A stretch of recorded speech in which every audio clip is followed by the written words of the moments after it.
Hi, I'm Jessica.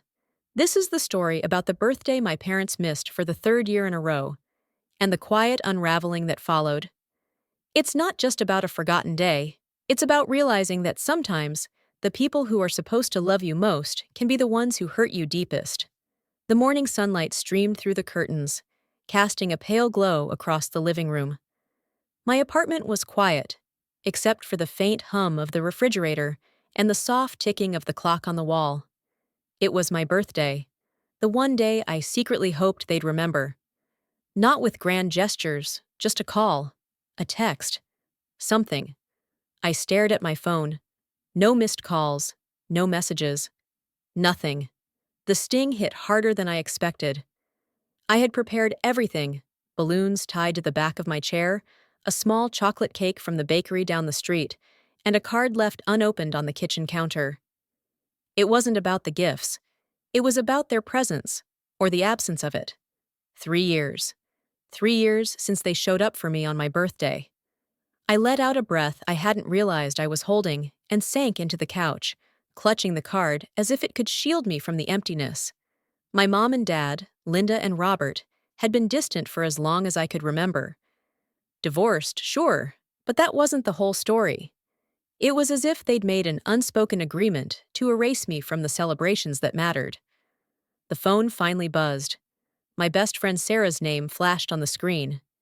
"Hey," I answered, voice trembling more than I wanted to admit. "Happy birthday, Jess. I'm sorry your parents forgot again." Her voice was gentle but firm, like she knew how much this cut.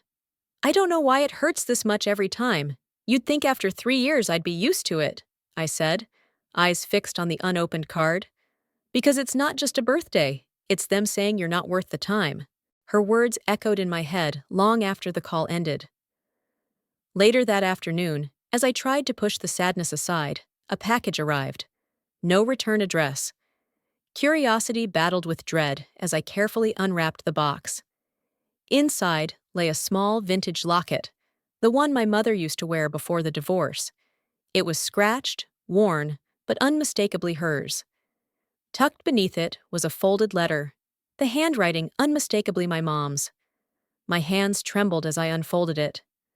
The letter didn't say, "I'm sorry." It didn't say, "I love you." Instead, it warned, "There are truths buried beneath the surface, truths you aren't ready to face. Dig too deep, and everything you know will fall apart." My breath caught. Was this an apology, a threat, or a test? I sat back, the weight of the words pressing down on me. After all these years of being ignored, was my mother suddenly telling me to stop asking questions? A storm of emotions churned inside: anger, confusion, hurt, and something else. A flicker of determination. If they thought silence would keep me quiet, they were wrong. I stared out the window at the neighborhood kids playing, their laughter a cruel reminder of what I was missing. But one thing was clear. This wasn't just about a birthday anymore. It was about the secrets my parents were desperate to keep hidden, and the family I thought I knew, unraveling before my eyes. Dialogue snapshot. That night, I called my mom. "Mom, why did you send me that?" My voice was steady, but inside I was shaking. There was a long pause. "I thought you'd understand," she finally said, voice cold, distant. "Understand what? That you don't care enough to show up, but you'll send cryptic warnings instead?" Silence. "I'm tired, Jessica. Some things are better left alone." I closed my eyes, swallowing the lump in my throat. No, not this time. If you've ever felt like someone important in your life just disappeared when you needed them most, maybe you understand why this birthday broke me. What would you do if the people who are supposed to celebrate you become the ones you need to fight? Would you keep searching for answers or walk away? Let me know. After that cryptic letter from my mom, the world I thought I understood started to crack, revealing edges so sharp I could barely look. I wasn't just dealing with their absence anymore. I was dealing with a silence so loud, it screamed in every corner of my life. For days, I sat with the locket in my palm, turning it over, feeling the cold metal bite into my skin. It was a piece of my mother's past, a past she was clutching tightly. Maybe to hide from me, maybe to keep me from digging. But I needed to know why. The next morning, I called my dad. His voice was gruff and distant, like he'd been expecting the call but didn't want to pick up. "Jessica," he said flatly, "what now? I need to understand why you and Mom haven't come to my birthday. For 3 years. It's more than neglect. It feels deliberate." A sigh. "It's complicated." "No, Dad, it's not. You either want to be part of my life or you don't. I deserve the truth." Silence. "All right," he said finally. "There are things about our family. Things you don't know. Things your mother and I agreed to keep quiet." My heart pounded. "What things?" "Some mistakes. Some accidents." I swallowed hard, a cold pit forming in my stomach. That evening, I found myself back at the house I grew up in. Empty now, filled only with memories and shadows. I rummaged through old boxes in the attic, dust thick in the air, uncovering faded photographs, brittle letters, and a worn journal belonging to my mom. Each page was a window into a side of her I'd never seen, a woman haunted by regret, fighting battles I didn't know existed. One entry stopped me cold. The accident changed everything.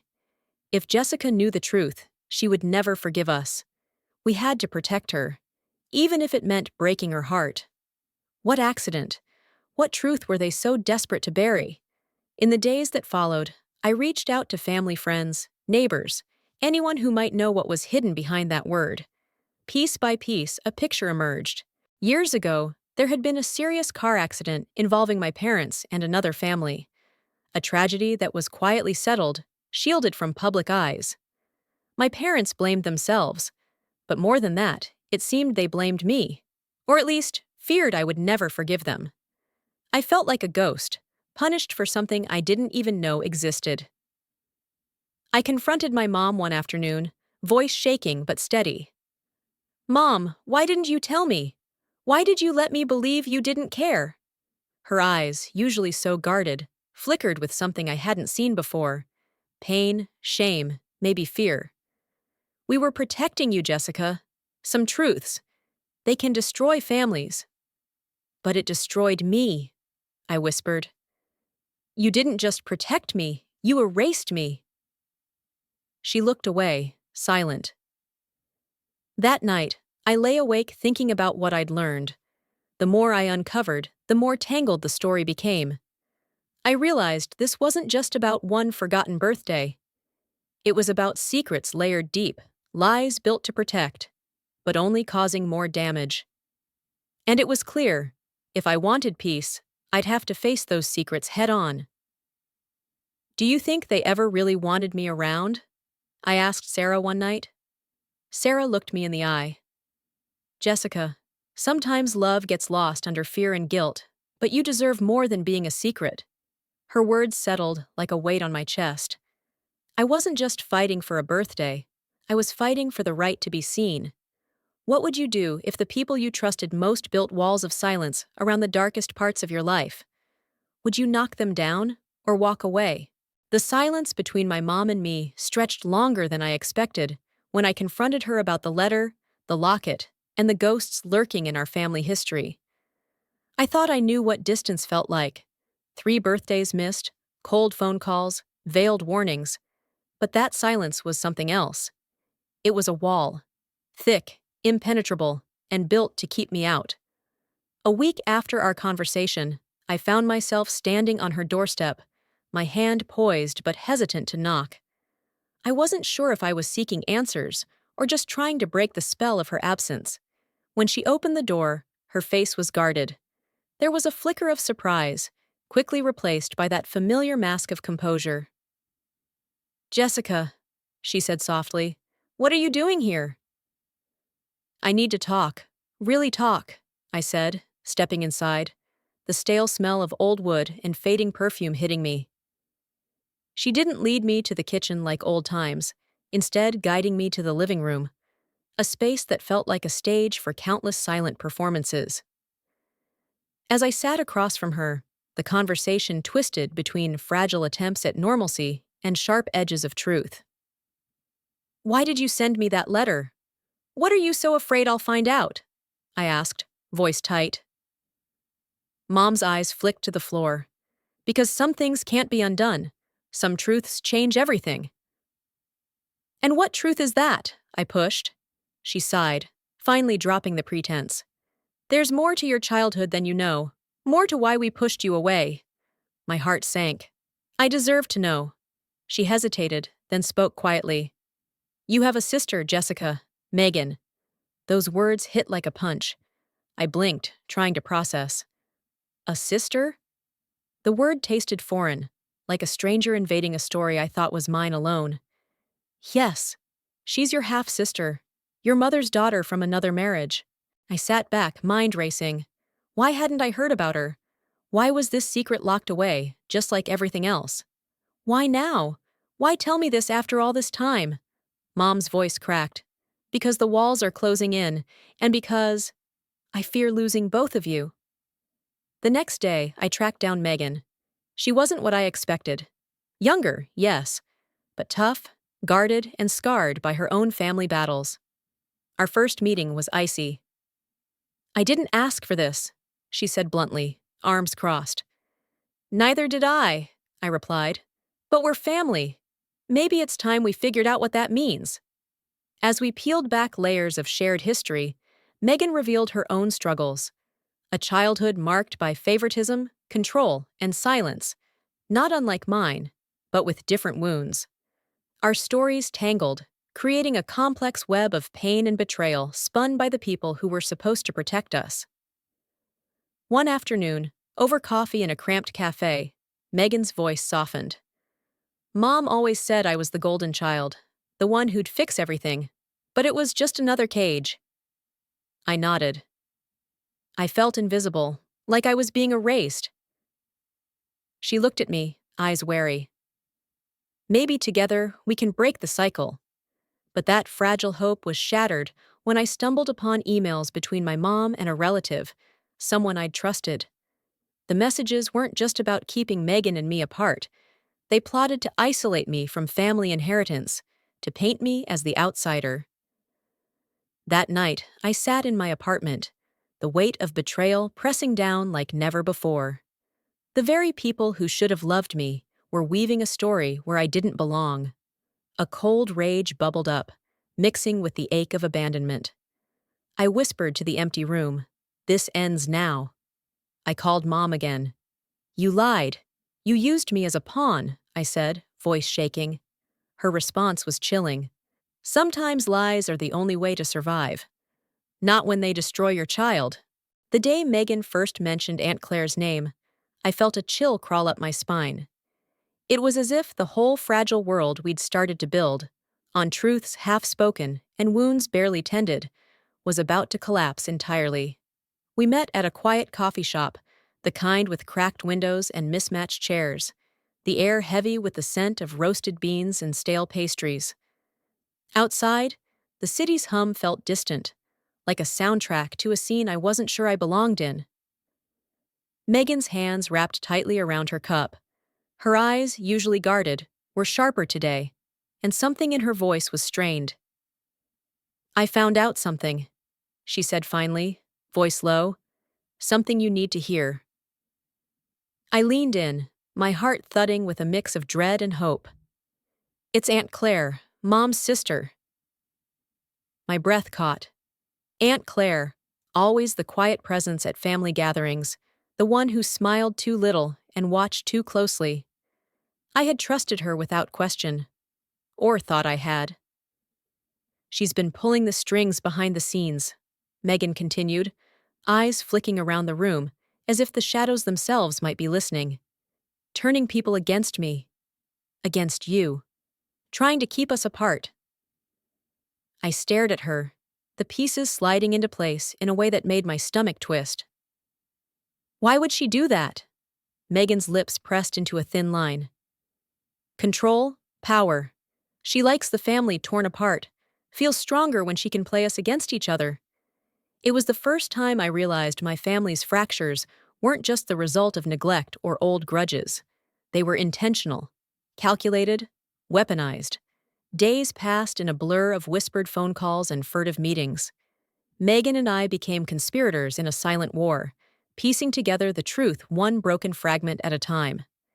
We tracked down distant relatives who remembered Aunt Claire's cold influence, the way she'd isolated Mom, seeded distrust, and kept everyone watching their backs. One afternoon, while sorting through old family photos in Megan's apartment, we uncovered a hidden envelope taped behind a loose floorboard. My hands shook as I pulled it free. Inside were legal documents, contracts transferring property and assets from my parents to Aunt Claire's name, excluding both Megan and me. I felt my chest tighten. The betrayal wasn't just emotional, it was tangible, calculated. We were being erased, written out of a family story that belonged to us as much as anyone else. That evening, I called Mom. Her voice was cool, almost amused. "You don't understand the consequences of digging where you shouldn't." I bit back the urge to scream. "I'm done being silent, done being invisible." Her tone dropped, warning. "Be careful, Jessica. Some battles don't end well." Megan and I spent late nights plotting quietly, knowing we were walking a razor's edge. Every phone call, every text was a move on a chessboard, each with risks and consequences we could barely predict. There was the night Megan broke down, voice trembling. "I'm scared, Jess. They're stronger than we thought." I reached across the table, gripping her hand. "We're stronger too. We just don't know it yet." The last straw came a week later. Aunt Claire sent me a message filled with venomous insinuations and thinly veiled threats. She warned me to stay in my place or face the fallout. I stared at the screen, heart pounding with a mix of fury and fear. But beneath it all was a fierce spark. I whispered to myself, "This ends now." Megan. "You ever feel like they don't want us to exist?" Jessica. "Yeah, but they don't get to decide that." Megan. "Together, maybe we can finally break this cycle." The days after Aunt Claire's threat were a storm inside me I couldn't quiet. It wasn't just words on a screen, it was a warning. The fight was real, and I was stepping into a battlefield I hadn't chosen but couldn't avoid. Megan and I knew we had to move carefully. This wasn't just family drama anymore. It was a war fought in shadows, through whispered rumors, legal paperwork, and silent betrayals. Our first step was to find a lawyer, someone who understood not just the laws, but the tangled emotional scars beneath. We met with Karen on a chilly Thursday morning. The office smelled of leather-bound books and stale coffee, walls lined with degrees and framed newspaper clippings from past victories. Karen looked at us, eyes sharp but kind. "So, what's the story?" she asked, leaning forward. I took a deep breath. "We're fighting to reclaim what's ours.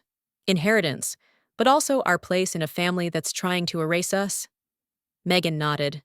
"And we have evidence of manipulation, transfers of property without our knowledge." Karen didn't blink. "This happens more than you think. Family fights get ugly, especially when money and control mix." The legal maze was exhausting. Every call, every document, pulled open wounds I wasn't ready to confront. One afternoon, I found an email thread hidden deep in my mom's old computer. Robert, my dad, was working behind the scenes to transfer assets out of the country. Offshore accounts, hidden trusts. My heart pounded. How deep did their plan go? How long had they been working to cut me out? I confronted Dad the next time I spoke with him.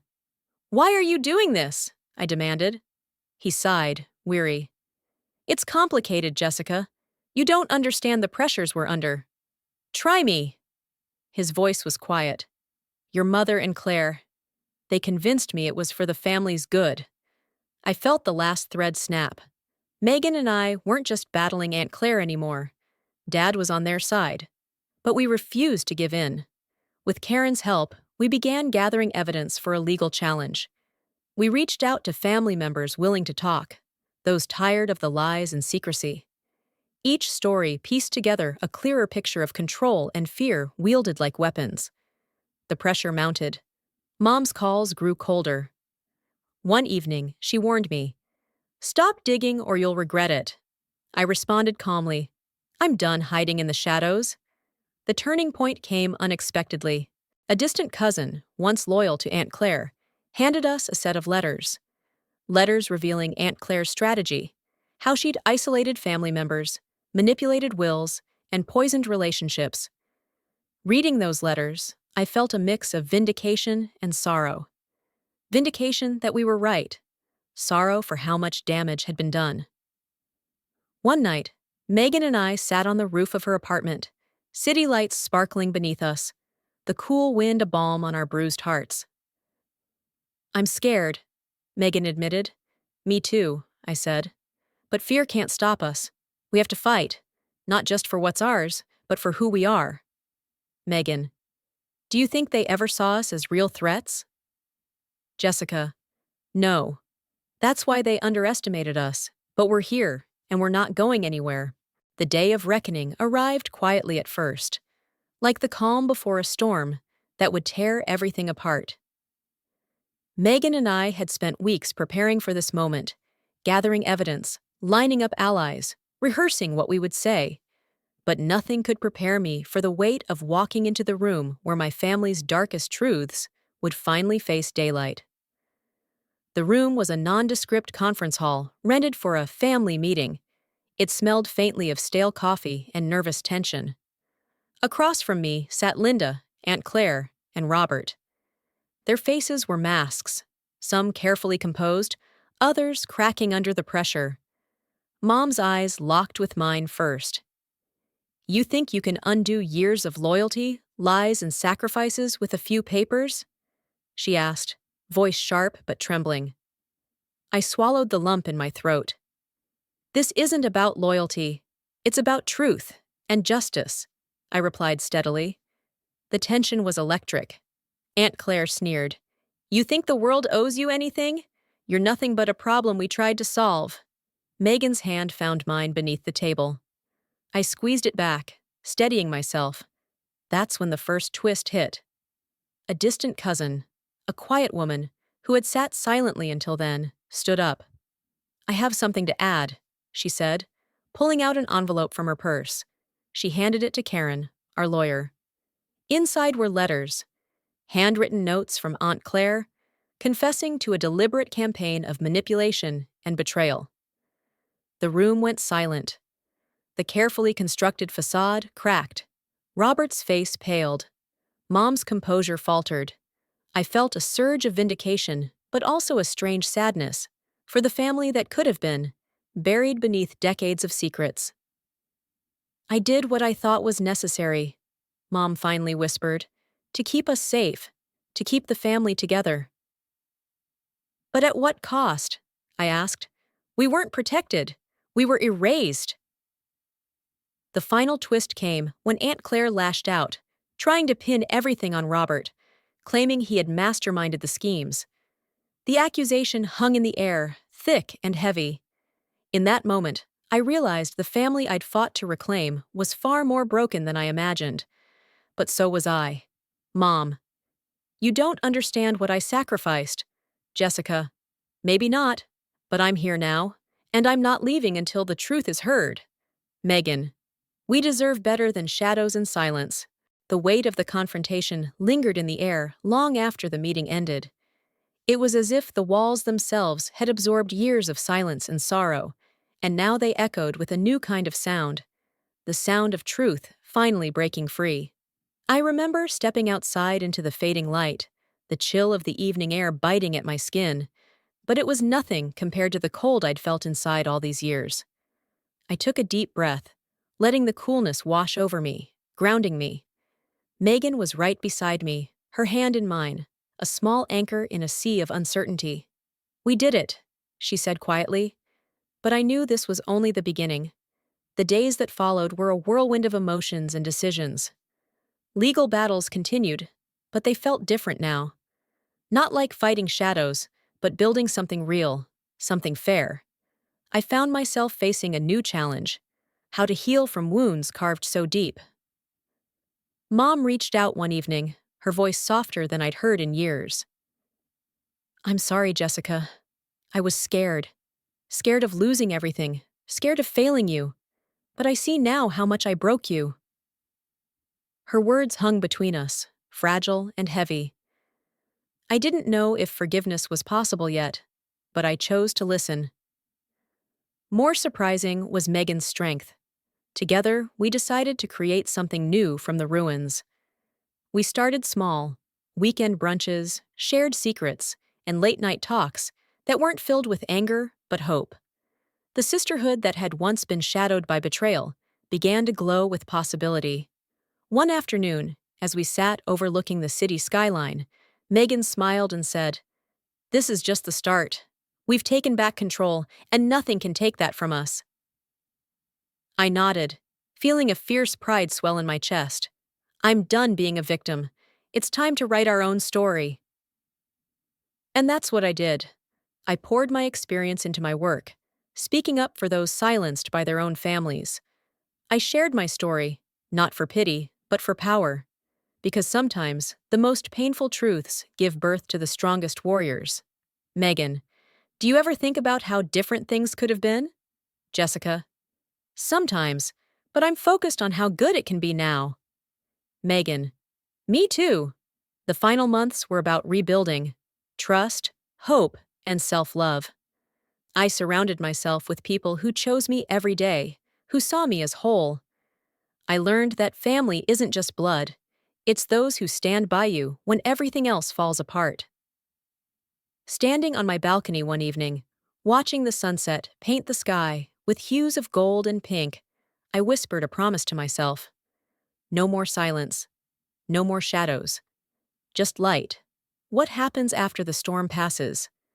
Sometimes it's the quiet rebuilding, the courageous choice to stand in the light and say, "This is my life. I choose it." Looking back on this journey, I realize that sometimes the hardest battles we face come from the people we expect to love us the most. But pain doesn't have to define us. It can teach us resilience, self-worth, and the courage to reclaim our own story. If there's one thing I want you to take away, it's this.